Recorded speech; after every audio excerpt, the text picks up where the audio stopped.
Toujours innover pour rester au même diapason de l'évolution politique, que ce soit au niveau international, que ce soit au niveau national. Ce qui a fait de nous l'un des partis, le premier parti au Niger, et l'un des partis aussi respectés au niveau international. Donc, aujourd'hui, nous avons ici, donc, à notre siège, le secrétaire général du parti, j'ai nommé le camarade Assoumi Massoud, qui va nous présenter les thèmes, un thème de la jeunesse du PNDS et l'avenir de la République. Un thème qui tombe à point nommé, puisque aujourd'hui au PNDS, comme vous avez constaté, la jeunesse pèse beaucoup. Et alors, c'est la vision de nos responsables du parti qui ont compris qu'il faut une relève générationnelle.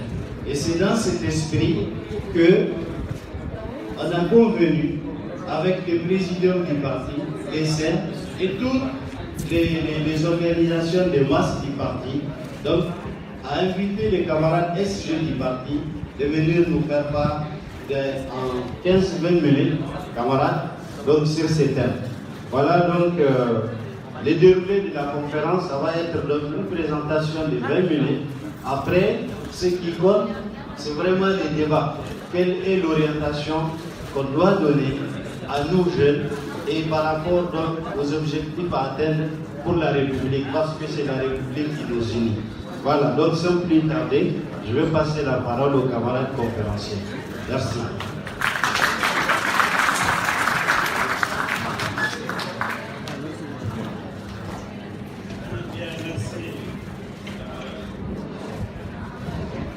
Merci camarades. Je voudrais d'abord remercier le bureau de l'OJT pour avoir renoué avec cette tradition propre au PNDS de débat autour des questions de fond. Quand les camarades de l'OJT m'ont abordé pour me demander de faire cette conférence et de choisir moi-même le thème, j'ai spontanément répondu par rapport aux questions qui me tourmentent aujourd'hui, les questions qui m'angoissent, notamment cette question angoissante de l'avenir de nos États au regard de ce qui se passe autour de nous. Et c'est pour ça que j'ai proposé spontanément ce thème qu'ils ont adopté. Et ce thème est aujourd'hui un thème d'actualité. Il a trait à la crise du modèle d'État républicain que nous avons hérité des pères des indépendances de nos pays. Il suffit de regarder, comme je disais, autour de nous, le Mali, la région du lac Tchad aujourd'hui, hier la Côte d'Ivoire, le Libéria, la Sierra Leone, plus loin de nous la Somalie, le Soudan, etc. Ce modèle républicain est aussi en cause à certains égards dans d'autres pays qui n'ont pas forcément connu de crise armée, mais où il y a une dégénérescence apparente des valeurs et du modèle d'État tel que nous avons connu. Où se situe donc aujourd'hui le Niger? D'abord, je commencerai par quelques repères historiques. Posons d'abord un regard rétrospectif. Le pari des pères de l'indépendance, qu'il s'agisse du PPNRDA ou du SAWABA, parce qu'ils avaient le même projet en réalité quant à la nature de l'État, était de bâtir une nation par le haut, par l'action de l'État. Donc par le haut, la nation procéderait de l'État. Sous la Première République, la nation procédait de l'État avec comme cadre unique de mobilisation idéologique et politique le parti unique. L'idéologie de l'État et du parti unique était l'unité nationale qui gommerait les différences ethniques et régionales par un brassage de tous les Nigériens tournés vers un devenir commun. Le discours et les actions de mobilisation du parti avaient comme axe cette volonté d'homogénéisation qui ne tolérait aucune altérité, sous quelque modalité que ce soit. Cela conduisait forcément à une démarche totalitaire. L'État, pour sa part, devrait se déployer sur toute l'étendue du territoire avec les trois composantes suivantes. La mission régalienne. D'abord, la mission régalienne. Les forces armées et de sécurité intérieure devraient avoir le monopole de la force sur toute l'étendue du territoire. Il fallait un contrôle territorial par les forces armées. C'était ça la mission de ces forces armées. Elle devait être également le cadre de construction de la conscience d'appartenir à une même nation par la conscription. C'était une armée de conscription. Et effectivement, c'est par la conscription qu'il y avait le brassage dans les armées et dans les forces de sécurité, en particulier dans l'armée, par la conscription, il y avait ce brassage qui se réalisait et la conscience d'appartenir à une nation devait se construire par ce cadre-là. La création et la montée en puissance armée de la milice du parti constituait un élément hétérogène qui contrevenait radicalement au modèle. Deuxièmement, la mission d'encadrement administratif. L'administration devait être présente sur toute l'étendue du territoire. La loi de 64 consacre le découpage administratif du pays qui est à peu près le même aujourd'hui. Des circonscriptions administratives ont été créées dans les endroits les plus éloignés de la capitale, notamment à Bilma, Ifirwan, Imurti, etc. La volonté d'intégration jacobine s'exprimant par exemple par la nomination d'un ministre résident à Agadez dont la mission était l'intégration à pas forcé des populations du Nord. Enfin, la chefferie traditionnelle fut intégrée dans la chaîne administrative de l'État, assurant à ce dernier un maillage plus dense d'encadrement des populations. Troisièmement, la mission de service public. L'État devrait assurer l'égal accès de tous aux services de santé, d'éducation et de protection contre tous les aléas, notamment alimentaires. Il devrait également, par les services d'agriculture, d'élevage et hydraulique, accompagner les paysans et les éleveurs en leur fournissant conseils, encadrement, intrants et soins vétérinaires. La continuité territoriale des services publics était un impératif catégorique du projet républicain. Enfin, la mission économique. À l'absence d'un secteur privé significatif, l'État se posait en principal agent économique. Il s'occupait des équipements collectifs, infrastructures routières et énergétiques notamment. Il créa des entreprises publiques dans des secteurs stratégiques et marchands en se posant comme locomotive de l'économie. Il convient enfin, et ça c'est transversal, de noter la fonction idéologique de l'école publique dans la formation à la citoyenneté nigérienne, en plus de son rôle d'instruction et de formation. L'armée de conscription et l'école publique constituent ainsi les deux vecteurs principaux de formation à la citoyenneté nigérienne. Il faut noter notamment que le conscrit paysan, c'est-à-dire le recruté, la recrue qui vient du monde paysan, en intégrant l'armée, passait des solidarités villageoises et claniques à la solidarité de corps et se confrontait pour la première fois à l'identité nationale. Ainsi donc, la Première République jeta les bases de notre État républicain. Le régime militaire de 1974 à 1987 consolida les structures de l'État républicain par la suppression du parti unique et de la milice, renforçant le rôle des forces armées et le monopole de la violence.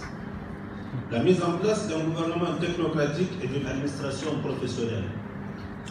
L'administration et la technostructure se substituèrent au parti unique pour porter exclusivement le discours idéologique de l'État-nation. Les missions régaliennes d'encadrement administratif, social et économique de l'État furent renforcées. Le boom de l'uranium facilita cette consolidation. La crise économique et les programmes d'ajustement structurel qui s'ensuivent de la fin des années 80-90 affectèrent notablement l'équilibre, entamèrent un processus de délégitimation de l'État. Il s'ensuit deux phénomènes. Un, la fragilisation des régions périphériques qui donnèrent lieu notamment aux rébellions touareg. Deuxièmement, le mouvement social qui engendra des revendications démocratiques. La conférence nationale prit en charge ces deux questions et le gouvernement de transition organisa le nouvel espace démocratique. Grand 2, le nouvel espace démocratique et son impact sur l'État républicain. Le multipartisme est né dans l'affaiblissement du modèle d'État issu des indépendances. Donc le multipartisme est né de l'affaiblissement du modèle d'État et dans l'affaiblissement du modèle d'État républicain. Sans être explicite, la pratique clientéliste des partis politiques remettait en cause le paradigme de l'État-nation républicain, pourtant proclamé par les nouveaux textes constitutionnels. Pour l'essentiel, 5 partis structurèrent le début de la démocratisation. D'abord le MNST. Bénéficiant de la rente du parti unique au pouvoir, il était conduit à travers le pays par les forces sociales dominantes, commerçants et chefs traditionnels et leur clientèle.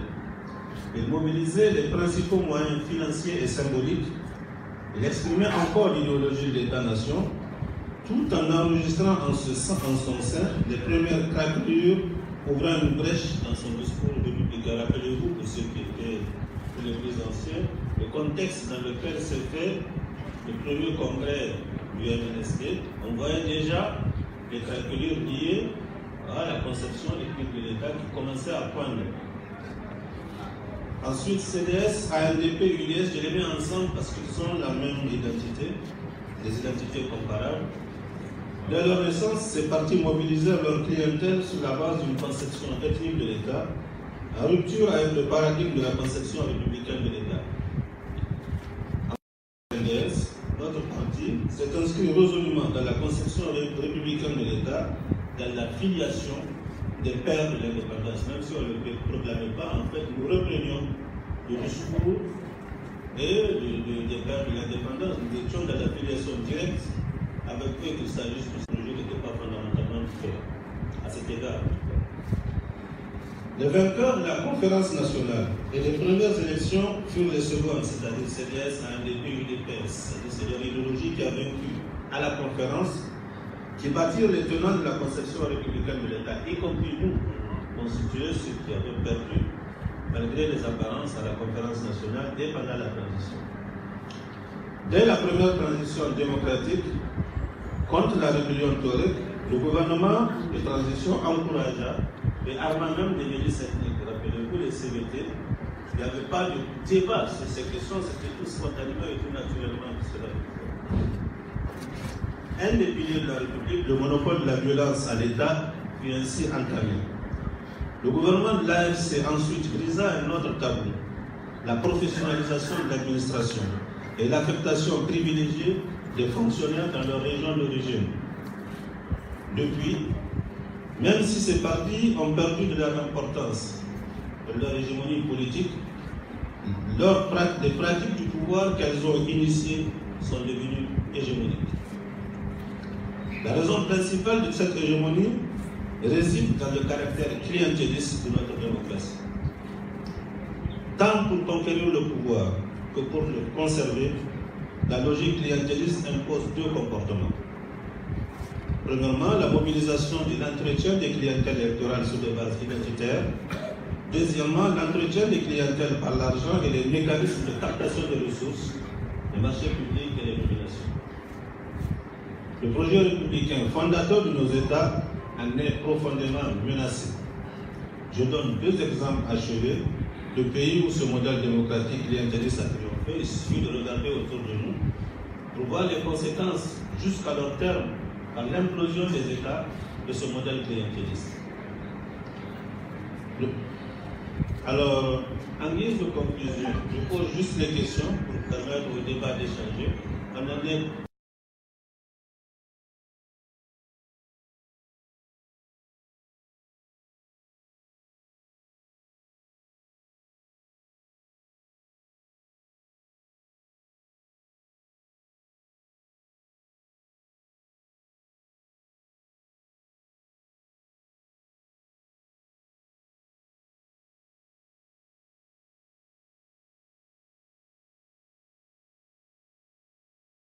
Deuxièmement, nos États survivront-ils à l'effondrement de ce modèle? Troisièmement, ce modèle était historiquement lié à l'émergence de l'individu dans l'histoire avec la Renaissance. Est-ce que le pari des pères fondateurs